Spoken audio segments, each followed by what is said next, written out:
자, 지난주에 배우신 것들 다 생각나세요? 지난주에 니케아 신조라는 거 배웠죠? 네. 예, 니케아 신조.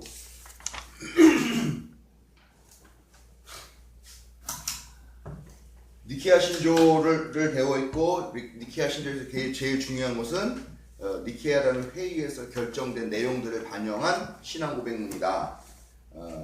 교리의 조항들이다 이렇게 말씀드렸고, 여기서 제일 중요한 게 예수님은 하나님이고 하나님 자체이시다 하는 그런 내용들이 여기 들어가 있다. 그렇게 말씀을 드렸죠. 그래서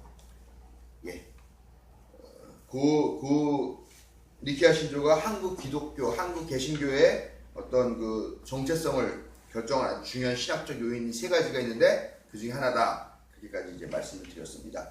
자, 그런데 제가 이 니케아 신조 이야기를 딱 이렇게 보면서 참 신기한 게, 물론 뭐 그런 점에서는 참 긍정적이에요. 예를 들면 뭐 우리가 신앙에 대해서 진지하게 고민하지 않잖아요.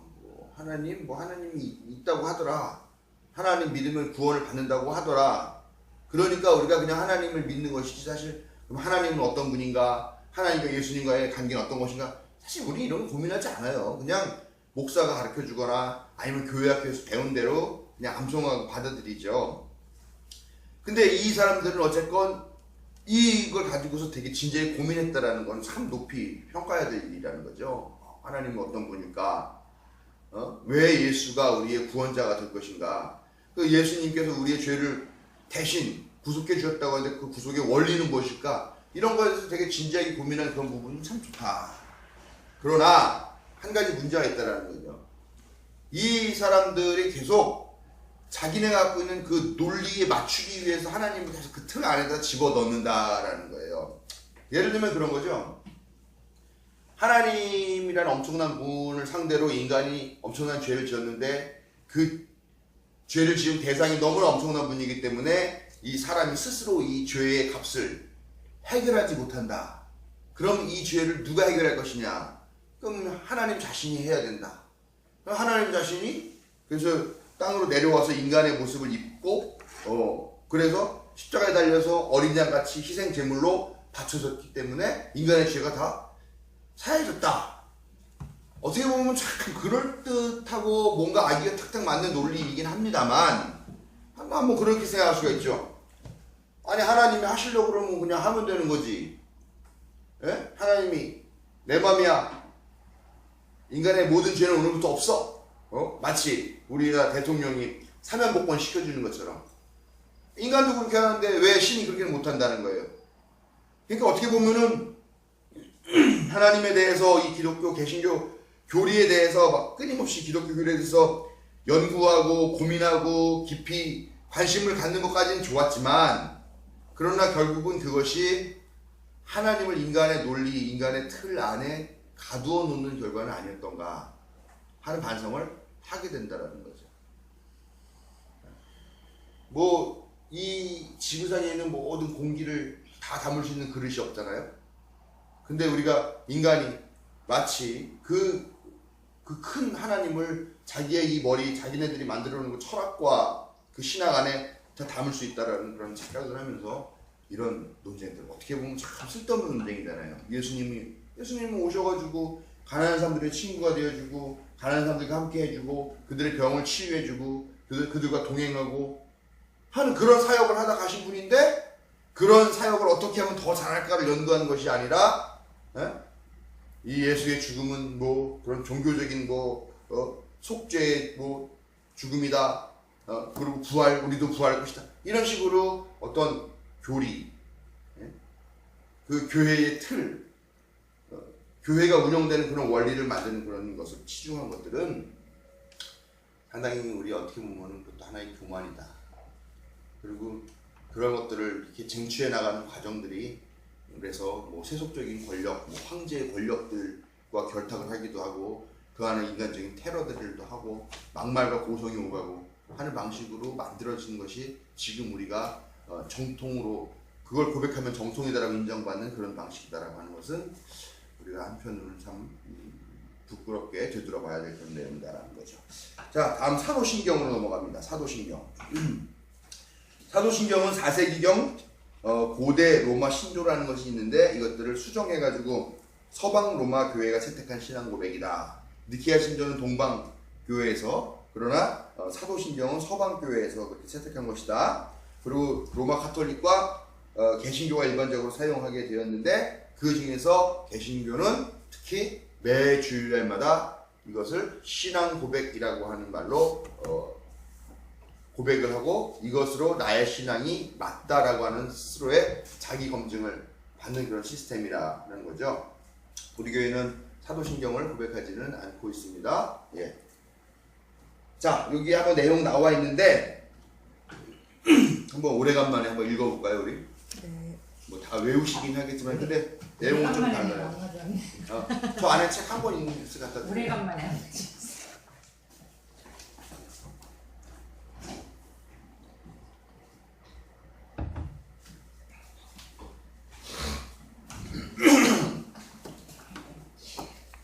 요건 이제 현대어로 해놓은 거예요. 그냥 우리가 외우자고도 뭐 다 외우시겠지만 요건 현대어로. 예.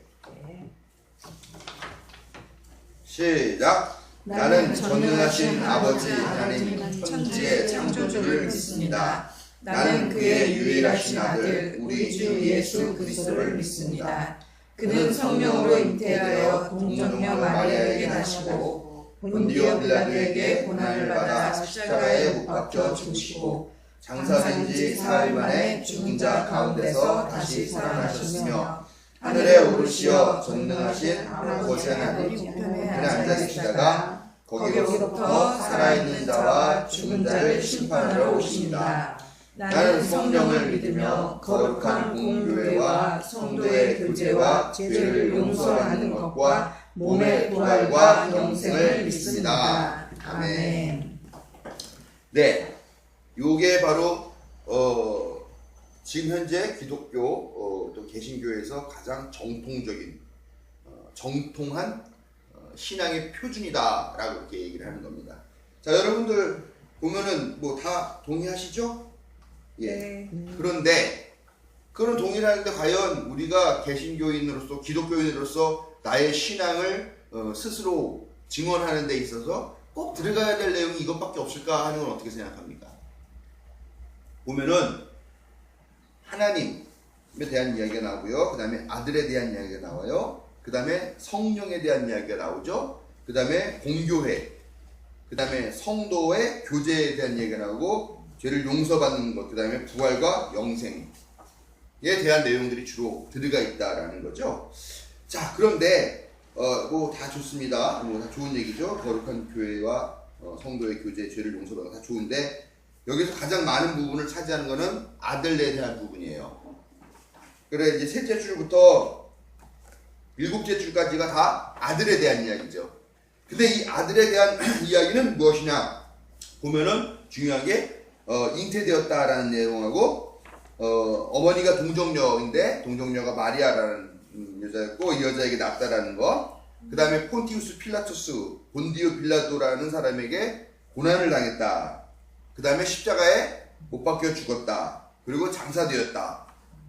그리고 다시 사흘 만에 다시 살아났다. 하늘로 올라가셨다. 하나님 옆에 앉아 계셨다. 그리고 나중에 거기서 다시 심판하러 오실 것이다 하는 내용까지가 쭉 이렇게 되어 있는 게 그 부분이 아들에 대한 이야기죠. 예수님에 대한 이야기입니다. 그런데 여기 있는 모든 내용들이 어떻게 보면은 다 신화적 아니면은 종교적 상징에 대한 표현들이다라는 겁니다. 예, 잉태되었다, 동정녀에게 낳았다, 예? 또 고난을 당했다, 죽음을 당했다, 부활하였다. 다 교리적인 상징 내용들로만 채워져 있다. 즉 여기에는 예수 그리스도 역사적 예수의 삶에 대한 내용은 하나도 없다라는 거죠. 역사적 예수께서 하셨던 일들 중에 제일 중요한 게 뭐냐? 소외된 사람들과 함께 했다. 병을 고쳐주었다. 그들과 식탁교제를 나누었다. 이 세 가지가 가장 중요한 거거든요. 그런데 거기에 대한 이야기는 한마디도 들어가 있지 않더라. 도대체 예수는 어느 누구와 어떤 삶을 왜 그렇게 살았고 그럼 예수가 살았던 그 시대는 어떤 시대인가에 대한 그 내용을 전혀 알 수 없어요. 이게 참 어떻게 보면 완벽한 신앙 고백인 게 뭐냐면은 모든 시대와 모든 문화를 에서 다 써먹어도 다 통할 정도로 아주 보편적이고 아주 기본적인 내용이다라는 거죠. 그러나 신앙이라는 것은 항상 어떤 개개인의 상황이라든가 그 개개 사회의 그런 상황의 내용들을 반영하게 되어 있는 건데 아무튼 그런 거죠. 네. 병자와 가난한 자, 죄인들의 친구가 되어주시고 그들을 고치시고 먹이시고 그들을 해방시켜 주시고 하나님의 자녀로 인정하시고 또 그 당대의 그릇된 가치관, 그 주류 가치관, 기득권의 가치관에 대해서 저항하시고 도전하시고 싸우기도 하시고 하셨던 그런 예수의 삶은 전혀 고백할 필요가 없이, 그리고 그런 내용이 전혀 없는 것을 우리는 매 주일마다 우리의 신앙을 고백한다라고 하는 형식으로 이게 이야기를 하고 있다라는 거죠. 예, 여기 이제 책을 보면은 그런 얘기가 나와요. 사도신경은 예수의 기적적인 잉태와 십자가 위에서의 죽음 사이에는 언급할 만한 가치 있는 것들이 전혀 없다는 식으로 말한다. 즉 여기에서는 예수의 어떤 그런 교리적 아니면 종교적 상징성들 외에는 언급할 만한 것들이 아무것도 없는 그런 인생을 살았다 라고 하는 건데, 그렇다고 한다 그러면 뭐 복음서의 내용들이 뭐하러 필요할 것이며, 예수라는 존재가 뭐하러 필요할 것이며, 그냥 하나의 형식 절차에 지나지 않는다는 거죠. 여러분들 생각할 때 기독교 신앙에서 가장 가치 있는 게 뭐라고 생각합니까? 예수님의 인생에서 가장 가치 있다. 야, 이거는 정말 우리가 되새겨보고 우리도 좀 오늘날 그걸 좀 본받아야 되겠다라고 생각하는 그 예수님의 생애와 가르침 중에서 꼭 언급해야 될 만한 중요한 게 있다고 뭐라고 생각하냐? 하나씩 한번 얘기해 볼까요? 평등. 네. 저는 평등. 차별 없는. 네. 또 아직까지도 그게 차별이 있으니까요. 그렇죠. 지금 2000년 지났는데도 여전히 네, 차별이 있죠. 질서. 무슨 질서? 우리 장로님이 놀고 오셔가지고 영혼을 통영에다가 내려놓고 오시는 것 같아. 예수님은 오히려 질서를 깨뜨렸죠. 깼다고. 평등을 하기 위해서 질서를 깼대. 그렇죠. 그 당시에 있었던 그런 뭐 차별이 당연하게 받아들이는 그런 것들. 편견이나 질서를 깬. 네, 질서를 깼다. 그렇죠. 또 우리 두 분은 예수님 가르침 중에 제일 좋아하는 가르침 뭐가 있습니까? 저는 뭐 다른 분들 다 얘기했지만 그 유대교의 그런 것들에 대한 외식하는 거, 모습 그런 것들을 질타하죠. 예. 막 혼냈어. 정지수 집사님은 신학교 졸업하신 지 참 오래되셔가지고 권사급인데 막 혼냈어. 예, 뭐 무슨 말씀인지는 알겠습니다. 그렇죠. 저는 우리 교회 이거 플래카드 다 들어있다고 생각하는데요. 현수막? 네, 현수막이요. 생명, 평화, 진리, 네. 자유, 자유나 생명, 평화, 진리, 뭐였죠? 정의. 네. 제일 큰 건 사랑도 있잖아요. 사랑. 예, 그렇죠. 사랑. 제가 아까 말했던 질서에는 그걸 얘기하고 싶었던 게 정의. 사실은 정의를 얘기하고 싶어서. 정의. 그리고 저는 그 공감 능력. 예수님의 그 사람 생전에 모든 사람들을 내가 경험해보지 않았지만 그 사람의 아픔을 이해하고, 그게 사랑의 하나의 그렇죠. 중요한 거죠. 지금 말씀하시는 것들이 다 맞아요. 그러니까 과연 예수의 삶이라는 게 단지 그가 하나님이었는데 인간 죄를 용서하시기 위해서 합당한 방법으로 그런 뭐 질량 보존의 법칙이 아니라 죄량 보존의 법칙처럼 이만한 죄를 줬으니까 똑같은 방식으로 이거를 탕감하기 위해서 예수님 자신이 내려와서 했다라고 하는 그런 어떤 종교적 교리와 종교적인 그런 논리들 외에는 정말 예수의 가치이라나 예수의 삶이라는 게 보여주는 의미가 없느냐라는 거, 그건 아니라는 거죠. 예수가 예수 됐고 예수가 오늘날도 그렇게 귀한 것은 물론 그런 종교적으로 했던 그런 대속의 은총들도 있지만 실제로 예수가 이 땅에 와서 보여줬던 그런 모습들은 완전히 다르다는 거죠. 근데 거기 와가지고 기득권자와 권력자들을 대변하고 그 사람들을 위해서 이야기하기 쉬워요. 그렇죠? 그러나 예수님은 그게 아니라 오히려 그런 기득권자들의 권력과 삶이 오히려 그런 만들어 놓은 틀이 오히려 더 많은 사람들을 소외시키고 이 사람들을 죄인으로 만들고 이 사람들을 육체적 정신적 질병을 가진 사람들로 만들고 하는 것들에 대해서 저항하고 그렇게 하지 말고 사랑의 공동체를 만들자라고 하는 걸 주장하신 거잖아요. 예? 그러니까 그런 부분들에 대해서는 이런 방법도 없게 되었다 하는 것들이 제가 어떻게 보면은 아쉽다는 거죠. 기독 신앙에서 예수의 역사, 예수의 삶을 통해서 우리가 얼마나 많은 것들, 그런 가치관들이 있느냐라는 거죠. 그런데요, 실제로는 교회에서는 어떻게 가르치느냐라는 겁니다. 여기 한 신학자가 이렇게 말한다고 그러는데요. 인간이 구원을 받기 위해서는 예수가 그리스도인 것을 믿으면 그것으로 충분하다.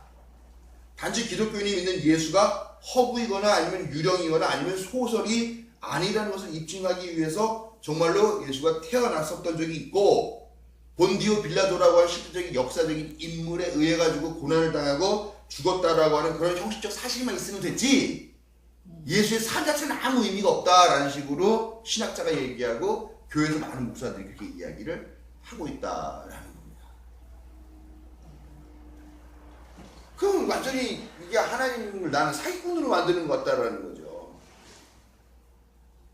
충분히 그냥 말 한마디로 다 용서해 줄 수 있는 분이 왜 그렇게 하지 않고 이런 형식 때문에 와가지고 유령이나 다름없는 그냥 육체적으로만 입었지만 말하자면 지난번에 우리 봤던 영화 있잖아요. PK 예? 외국 그 우주에서 외계인이 그냥 이게 안에 와서 활보하다 가는 거랑 뭐가 다르냐라는 거죠. 그런 방식이라고 한다는 거. 근데 이제 이런 것들이 이제는 질문을 하게 되는 그런 때가 되었다라는 겁니다. 다 우리 그렇죠. 너희가 마음으로 믿어 입으로 시인하면 너희는 뭐 구원을 받는다. 네, 저는 뭐 성서를 이렇게 한 구절 한 구절 또 1.1획 다 외우지는 못하니까 잘 모르겠는데 아무튼 그런 구절 있죠. 로마서가 있죠. 입으로 시인하고 마음으로 믿어 입으로 시인하면 구원을 얻는다. 예. 그러나 그냥 그렇게 하면 된다는 겁니다.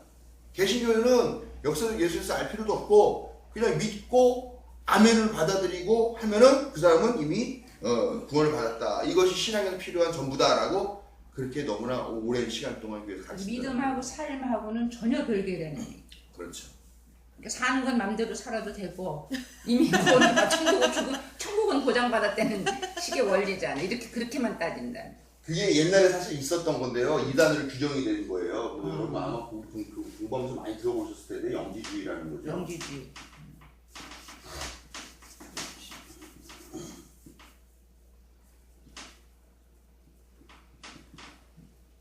이 영지라고 하는 것이요. 이게 그 홀령 영자에다가 알지자, 지혜지자를 쓰는 거예요. 그러니까 이 영지라고 하는 게 뭐냐면은 영적인 지식, 영적인 지혜 이런 걸 말하는 거죠. 근데 이게 우리가 생각하기에 그런 지혜가 아니라 이게 이 당시에 되게 구체적이었는데요. 이것을 받은 사람, 이 영적인 지혜를 아는 사람은 이미 그 사람의 이름이 생명책에 기록이 되어 있는 거예요. 이미 기록이 되어 있어요. 절대 지워지지 않는 생명책에. 그럼 그 다음엔 어떻게 해요? 나는 이미 구원 받았어요. 구원이 확정이 되어 있어요. 그럼 어떻게 해요? 그 다음부터는 이 사람이 자유를 누리다 못해 방종을 하게 된다. 네. 그래가지고 뭐 이렇게 그 남녀 관계가 막 이게 무슨 그런 것도 없이 부부 뭐 없이 그냥 막 그 자기 육체적인 욕망에 따라가지고 그런 성행위를 하고 다니면서도 왜냐? 난 괜찮아. 왜냐? 난 영지가 있는 사람이야. 난 영적인 지혜가 있는 사람이고 나는 여기에서 인정받은 사람이기 때문에 그런 도덕적인 타락 같은 거는 나에겐 아무 의미가 이제는 없다. 이렇게 살게 된 거죠. 그래가지고 이게 그런 물론 이제 신학적인 논리에도 문제가 있었지만 이런 식의 도덕적인 방탕함 때문에 이게 또 이단으로 분류가 됩니다. 지금은 없어졌어요? 예? 지금은 없어졌어요? 이단으로 정리됐으니까 없죠. 그거 없습니까 근데? 근데 있잖아. 한번 생각해 보세요. 3번 구원된 사람은 완전 지워지지 않은 생명식이 된 거기 때문에 그 다음부터는 너가 뭘 해도 뭐 자유롭다 나가서 아무나 붙잡고서 막 뭐 강간을 하든 무슨 강도를 하든 상관없다 그렇게 가르치진 않지만 그러나 기본적으로 이런 논점을 갖고 있는 데가 있죠. 그게 뭐예요? 구원파 거예요. 난 이미 뭐 구원 받았으면 된 거예요. 그걸로 이제 나는 그냥 끝인 거죠. 네? 물론 뭐 여기서 저희가 안 가봤지만은 여기서 이렇게 도덕적인 방종한 삶을 살으라고 그렇게 얘기는 하지는 않겠죠. 그래도 교회니까. 그런데 이게 이런 비슷한 논리라는 거죠. 구원파의 논리가. 이런 거 내가 이런 얘기한 게 또 알려지면 또 법적 시비와 뭐 아무튼 그래서 아무튼 뭐 그걸 직접적으로 연관할 수 없지만 계속 이런 방식의 것들은 계속 내려오고 있다라는 거죠. 네. 그래서 우리가 우리 지금 갖고 있는 우리가 교회에서 일반적으로 하는 신앙이 마치 마인드 컨트롤 신앙 같다라는 거죠. 예를 들면 다르게 명상하면서 나는 천재야, 나는 천재야, 나는 천재야 하면은 정말로 내가 천재같이 느껴지는 거죠. 공부도 막 잘해지는 것 같고 막 그러나 그 사람이 진짜 천재가 된 거는 아니라는 거죠. 근데 교회에서 나는 구원받았어, 나는 구원받았어 계속 확신을 가지라고 얘기하잖아요. 옛날에 그런 한동안 유행했었죠. 당신 구원받았습니까? 안 받았습니까? 물어봐요. 뭐라고 대답해야 됩니까? 받았다고 얘기해야죠. 네. 언제 받았냐고 또 물어봐요. 언제 받았어요? 모르지 모르지 어떻게. 아니 근데 뭐 어떤 특별한 체험을 한 사람들 같은 경우 있잖아요. 뭐 예를 들면 성령 받았냐고. 뭐 한동안 그 전도하러 다니시는 분이 있었었는데 주일날 교회 가려는 식구들을 못 가게 자기 차에 태워가지고 스키장을 가다가 뒤집혀가지고 죽다 살아나가지고 내가 주일날 이렇게 하느라고 이렇게 됐구나. 이제 회개해야지 막 그러면서 이제 전도하러 다니는 이제 그런 분들 있었어요. 그런 분들 같은 경우는 자기가 회심한 날짜를 몇 날 며칠로 얘기할 수 있겠지만 뭐 저같이 그냥 뭐 나면서부터 그냥 교회에 젖어 있고 그냥 뭐 교회 생활 익숙해 있고 뭐 가족들 다 성직자이고 뭐 이런 사람은 어떻게 하냐. 아무튼 그때는 유행했었어요. 당신 구원 받았냐? 예, 구원 받은 것 같아요. 그럼 안 돼. 확신을 가지고 확신 있어야 구원 받은 거야. 자, 구원 받았어? 이거 대놓고 그렇게 말을 물어보는데 뭐라 그래요? 아멘. 네, 받았습니다. 이렇게 얘기를 하죠. 그래서 이제 좀 머뭇머뭇거리면 이제 거기서 더 이상 질문을 안 해줘요. 고맙게. 근데 자신있게 얘기하는 사람들은 언제 받았냐고 해서 또 물어보는 거죠. 근데 참 희한한 게, 물론 모든 경우가 다 그렇진 않겠지만, 그렇게 전도하러 다니시던 분들, 그런 자기 특별한 은사 때문에 전도하러 다니시던 분이, 결국은 직업 전도꾼이 되는 경우 많이 봤어요. 이게 이 사람들을 업이 되더라고요. 돈벌이가 되기도 하고. 뭐, 물론 뭐, 그걸로 좋은 일에 쓰시는 분들도 많이 있지만, 그렇지 않은 분들 너무 많이 봤고, 이게 계속 나는 구원받았어 스스로에게 계속 그런 암시를 주고 구원의 확신이 있다고 막 밀어붙이고 한 그런 어떤 한국 교회의 신앙의 지금 현재 모습이다라는 거죠.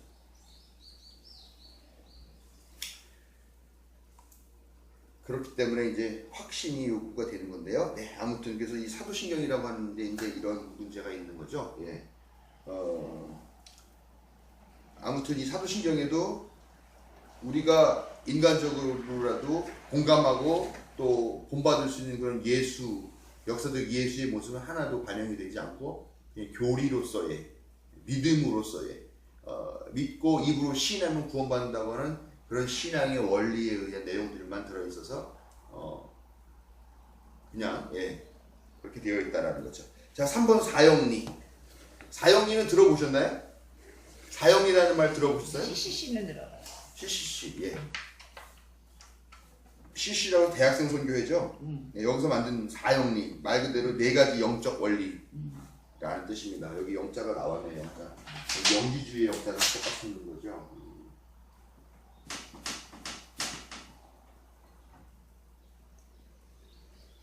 아유, 눈이 침침해가지고 이렇게. 저 한자가 엄청 커져. 이게 뭐 이렇게 되고 이렇게 좌자 쓰는 것 같은데요? 굉장히 동그라미 세 개인가? 이제 구름 문자 위에다가 아니 괜히 또 쓴다 그랬다가 또 망신만 또 나네. 예, 아무튼 영자. 한자가 복잡한 예. 게 아니야. 영적 원리 네 가지.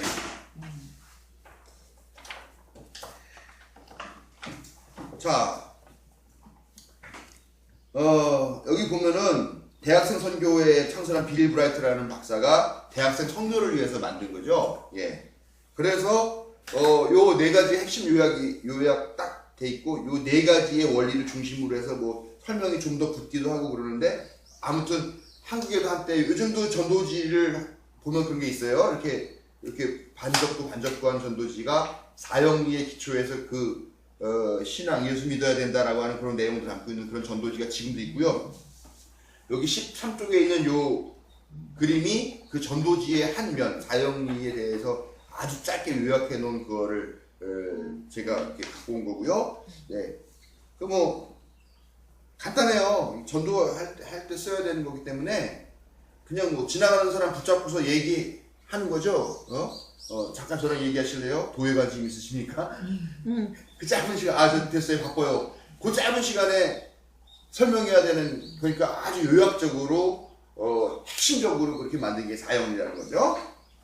사형리의 제1 원리는 뭐냐? 하나님은 당신을 사랑합니다. 그리고 당신을 위한 놀라운 계획을 가지고 계십니다. 이 그림에는 하나님께서는 당신을 축복의 통로로 인도하십니다라는 게 있죠. 이 원리가 하나님은 그렇게 우리를 사랑하는데 우리는 죄에 빠져서 하나님과 등 돌리고 있고 멀리 떨어져 있다. 그래서 인간은 죄인이다. 하나님과의 간격이 벌어져 있다라는 거죠. 세 번째 원리가 예수 그리스도만이 이 인간의 죄의 문제를 해결할 수 있다. 라는 겁니다. 하나님께서 그런 길을 마련하셨다는 거죠. 네 번째가 그렇기 때문에 우리 죄인된 인간들은 예수 그리스도를 나의 구주, 나의 하나님으로 영접해야 된다. 그래야 구원을 받고 영생을 누린다. 어렵지 않죠? 우리 뭐 어려서부터 계속 교회 안에서 줄기차게 들어온 그 내용들이죠. 예, 이렇습니다. 뭐 어느 것 하나 뭐 우리가 좀 거부감 드는 그런 내용은 없습니다. 근데 이 사형리가 보면은 이 CCC에서 만들었다고는 하지만 어떻게 보면 지금 한국 사회에서 예수님 믿는다고 하는 사람들의 신앙을 가장 잘 요약한 그런 방식이다라는 거죠. 여기에도 아주 요약적이고 아주 핵심적으로 잘 요약이 되어 있기는 합니다만 여기에도 신앙의 그리스도에 대한 문제만 있죠. 우리와 같은 이런 성정을 갖고 살과 피를 갖고 이 세상을 살아가셨던, 오히려 지금보다 더 척박한 시대를 살았던 그 사랑으로 똘똘 뭉친 예수라고 하는 그 젊은이, 그 예수라는 사람에 대한 이야기는 단 한 줄도 나와 있지 않더라라는 겁니다. 그리고 이런 방식으로 꼭 우리가 그동안 이게 사형리하고 배우진 않았지만 이런 내용들이 한국 기독교의, 한국 교회의 신자들의 교회에서 행해지는 설교의 대부분이고 신자들이 마음이 고백하도록 그렇게 교육받은 내용의 핵심이다. 다 아시겠죠? 네. 여러분도 지금 보시니까 그런 것 같죠? 그렇게 배웠어요, 우리는 달달달달. 그러면은 이 니케아 신조, 그 다음에 사도신경, 그 다음에 이 사형리가 한국 기독교에 끼친 공헌과 문제점은 뭔가 하는 내용을 한번 보겠습니다. 자, 기독교인에 끼친 공헌을 우리 하인철 교수는 우선 첫 번째는 뭐라고 하냐면은 죄인 의식으로부터의 해방이라고 합니다. 죄인 의식으로의 해방. 죄의식과 죄인 의식은 좀 다르다고 얘기를 해요. 근데 제가 이 책을 좀 보면서 이건 좀 너무 논쟁적인 개념 아니냐. 죄인 의식과 죄의식 뭐라고 설명을 해주는데 딱 와서 꽂히지는 않더라고요. 근데 죄의식이라는 거는 그거죠. 내가 이런 죄를 지었는데 하죠. 근데 그 죄의식 없애는 방법은 그 죄에 대한 처벌을 받으면 돼요. 뭐 내가 징역살이를 하고 왔으면 나는 내 죄값은 갚은 거잖아요. 근데 문제는 그래도 여전히 남는 죄인 의식은 있다라는 거죠. 예? 요즘 뭐 집에 전자발찌 찬 사람들에 대한 신상정보 우편으로 오죠. 그거 아이들 없는 집도 오나요? 안 오죠. 예. 그거 오는 거는 아동 성추행과 관련된 것들만 오는 건가요? 성범죄에 관련되기 때문에 아동과 관련 없이? 예. 성범죄와 관련된 사람이 우리 근처에 살면은 그 사람이 전자발찌를 차고 지금 이 근처에 살고 있으니까 그 집에 아이들 있는 경우 특별히 조심시켜라고 하는 그런 편지가 와요. 법무부가에서요. 네. 이런 경우는 사실 그 사람이 감옥에 들어가가지고 자기 옥살이를 하고 왔지만 여전히 그 사람한테는 죄인 의식은 있는 거죠. 그 사람 스스로에게도 그렇고 사회에서도 그렇고 이 사람은 죄인으로 보는 거죠. 예. 물론 이제 성범죄 같은 경우는 일종의 정신적 이상 증세에 의해서 범죄가 발생하는 것이기도 하죠. 그러니까 좀 아무튼 그렇기 때문에 우리가 얼마나 교회에서 많이 듣습니까? 원죄. 예? 인간은 나면서부터 원죄다. 우리 임수현 전도사가 아주 이쁜 또 아들을 낳았지만 걔 죄인입니까? 아닙니까? 죄인이라는 거예요. 인간으로 태어나는 것 자체가 죄인이라는 거예요.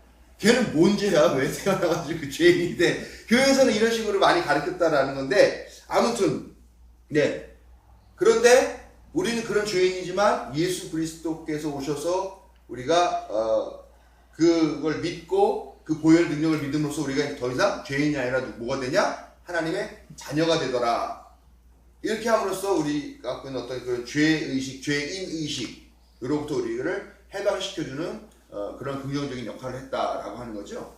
근데 여기 보면은 바로 이 죄인의식으로부터 비롯되는 것들이 각종 자폐증, 우울증, 조울증, 정신분열증 이런 거라고 볼 수 있는 거죠.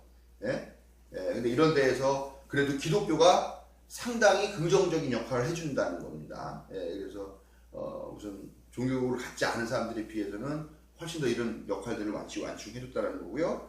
한국인의 종교와 종교의식이라는 보고서를 보면 한국 개신교 66.7%가 마음의 평안을 얻기 위해서 교회에 다닌다라고 이렇게 얘기를 한다는데 이 마음의 평안이라는 게 결국은 그런 어떤 불안감, 그런 죄인의식 이런 것으로부터 해방되는 것을 의미한다라고 보는 거죠. 그 다음에 우리 한철 교수가 얘기한 두 번째가 죽음으로부터의 두려움에서 해방시켜줬다. 예. 우리 그런 게 있죠. 죽음은 어디로 가? 죽으면 어디로 가? 불교 같은 경우는 참 그 죽으면 가게 되는 것들이 다양하게 잘 묘사가 되어 있지 않는가. 근데 좋은 곳은 한 군데밖에 없죠. 극락. 나쁜 데는 되게 많아요. 불교를 보니까 지옥의 분류가 되게 많더라고요. 그래서 뭐 거짓말하는 사람은 뭐 입을 찢어가지고 죽이는 뭐 그런데 뭐 욕심을 부린 사람은 뭐 배 터질 때까지 뭘 매여가지고 막 하는 그런 고문으로 죽이는 뭐 그런 지옥에 간다 그러고 하여간 그 보니까 되게 지옥의 종류가 많더라고요. 예. 그래서 뭐 무슨옥 이래가지고 되게 지옥이 되게 많은데 거기에 비하면은 기독교는 그냥 깔끔해. 예, 지옥에 가든지 천국에 가든지 양자택이 이게 좀 깔끔하네요. 근데 어찌됐건 기독교가 교회가 내가 죽어도 하나의 나라에 갈 것이다라고 하는 그런 확신들을 주기 때문에 좀 두려움 같은 부분이 좀 덜하지 않느냐. 대체적으로 보면은 교회 다니는 사람들이 죽을 때 좀 편안한 표정으로 죽는 사람들이 많죠. 참 보면은 뭐 사고사 같은 거로 돌아가시는 분들의 장례식 가면 참 불편한데 마음이. 근데 뭐 지병으로 돌아가신 분이라든가 아니면 연로해서 돌아가신 분이나 그래서 그런데 가보면은 문상 가보면은 대부분 다 편안하게 잘 돌아가셨다. 그렇게 이야기를 하더라고요. 뭐 돌아가시는 순간에 뭔가를 봐서 그런 건지 아니면 내가 이 긴 인생을 이제 마치고 바로 극락 또 천국 하나의 나라에 가는구나라고 하는 그런 안도감 때문에 그러는 건지는 뭐 정확하게 잘 모르겠습니다만 아무튼 그런 거에 대한 두려움들을 많이 해소시켜 주는 게 기독교다. 근데 이게 심지어는 그 신앙이 너무 두툼해가 확실해가지고 순교까지 기꺼이 감수하게 되는 그 정도로 죽음을 두려워하지 않는다는 거죠. 내가 하나님 말씀 믿다가 이런 고난을 당해서 죽는다고 한다면 나는 오히려 영광이다라고 생각하게끔까지 되는 그런 상황이라는 거죠. 한국인들은 흔히 예수 믿고 구원받고 천당 간다라고 말하죠. 예수 믿는 목적이 궁극적으로는 천당 가는 데 있다. 이것도 보면은 뭐 상당히 높은 퍼센티지가 나오죠.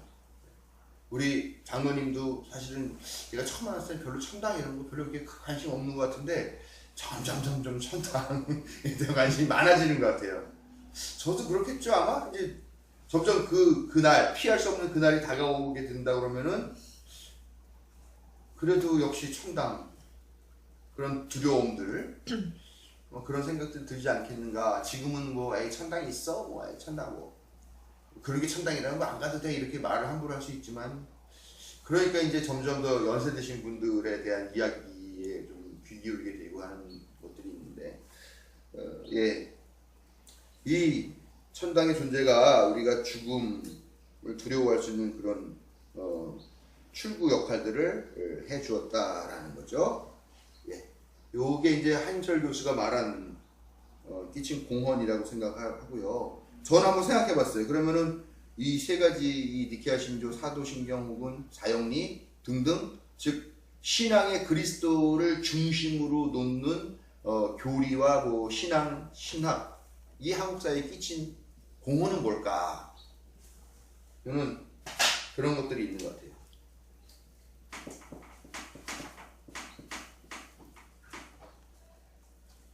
이게 말이 그렇지 기독교 역사가 2000년이에요. 2000년 동안 그냥 시간만 지난 게 아니잖아요. 얼마나 많은 신학적인 논쟁과 논의와 다툼과 그 안에서 다양한 것들이 있는데 그 중에 몇 가지를 뽑아가지고 정통으로 만들어주고 하는 그런 얼마나 그런 게 있어요. 이게 무슨 신학책 한 권 읽으려고 해도 무슨 요즘도 한국 기독교 연구소 같은 데서 나온 책지만 보려고 하면 기본이 300페이지, 400페이지인데 근데 얼마나 쉬워요. 사형리 4개로 요약 딱 해줬어요.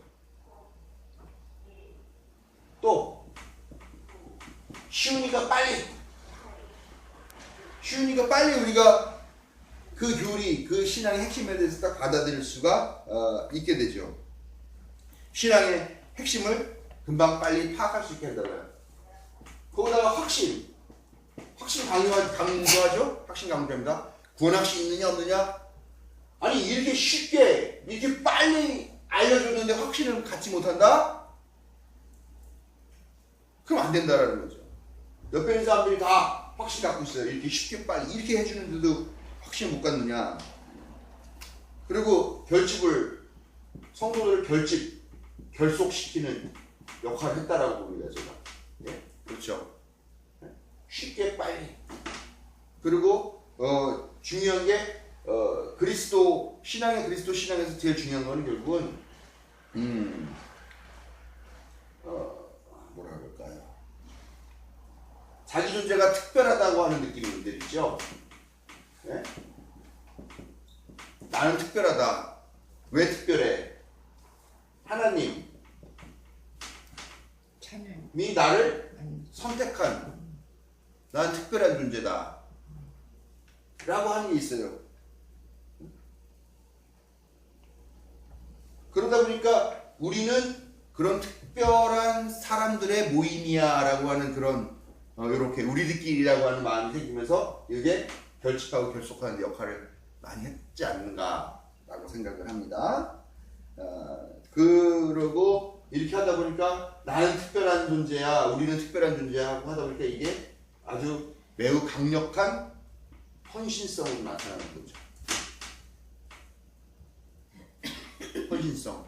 얼마나 우리가 교회 예배당 준다 그래서 자기 정말로 집 내놓고 빚내가지고 헌금 마련해가지고 헌금 약정하고 작정하고 막 그렇게 성금하고 얼마나 그런 헌신성 보이는 신앙이 어디 있어요, 사실. 이렇게 엄청난 헌신성을 보이게 되더라. 그리고 이렇게 아주 일사분란한 이런 메커니즘들이 있으니까 선교가 아주 잘 되는 거예요. 선교에 효율적이라는 거죠.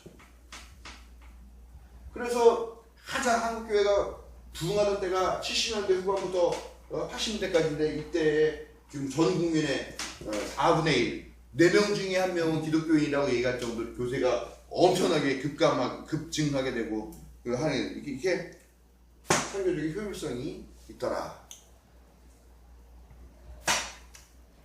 그런데 저는 한번 그런 이런 것들 왜 한국 교회에서 먹혔는가에 대한 이야기도 한번 해봐야 되지 않겠는가라고 생각을 합니다.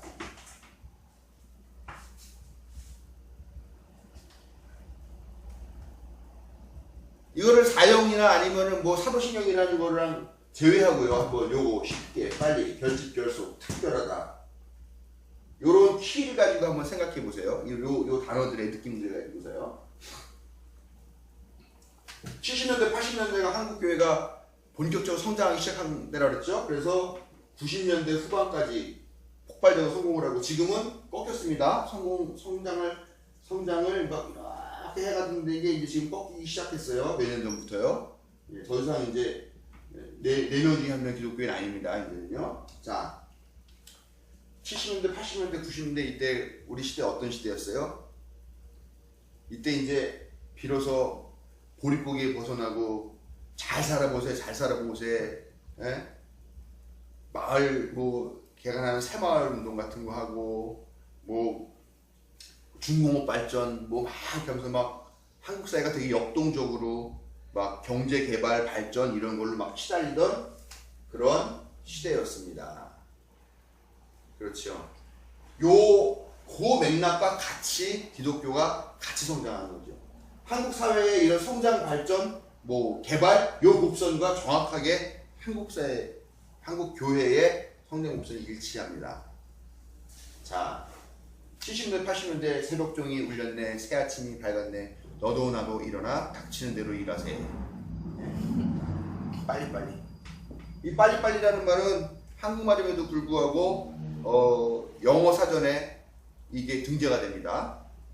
빨리빨리. 그래서 그 외국에 있는 그 웹스터 사전인가요? 거기 가서 빨리 찾아보면 네? 한국에서 나온 말인데 매우 서두르는 한국의 민족의 무슨 민족성을 포함하면서 이렇게 서두르는 그런 말씀 할 때 그래서 실제로 이게 한국 사람이 아닌 사람도 빨리빨리라는 말을 쓴다라는 거예요. 쉽게. 이 빨리빨리 이게 경제 성장을 해 가려고 하다 보니까 모든이 다 쉽게 넘어가는 거예요. 원리와 원칙을 차곡차곡 벽돌 놓듯이 쌓아서 하는 게 아니라 그냥 대충 주먹구구식으로 하는 거죠. 그래서 와우 무너졌잖아. 그렇죠. 빨리빨리 쉽게 대충. 대표적인 예야. 예. 그리고 당연히 거쳐야 되는 그런 관공서 절차도 쉽게 가는 방법 뭐예요? 뒷주머니에 돈 찔러주고 하는 방식으로 갔다라는 거죠.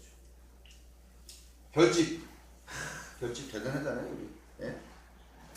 또 특별함 이런 내용들도 한국 사람들이 갖고 있는 요즘 이제 2002년 월드컵 때도 보여줬던 그런 결집력들.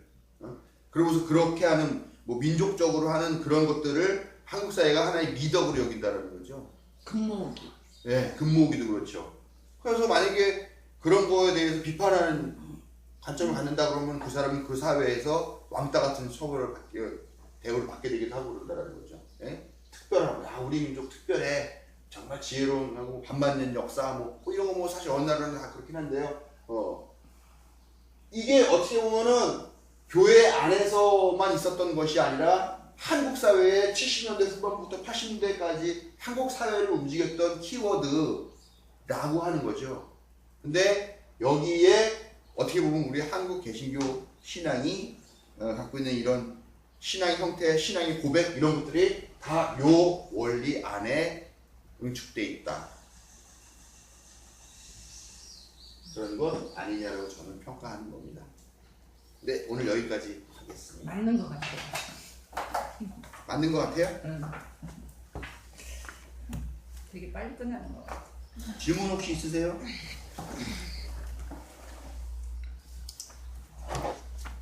질문 없으세요? 임집사 질문 없어요?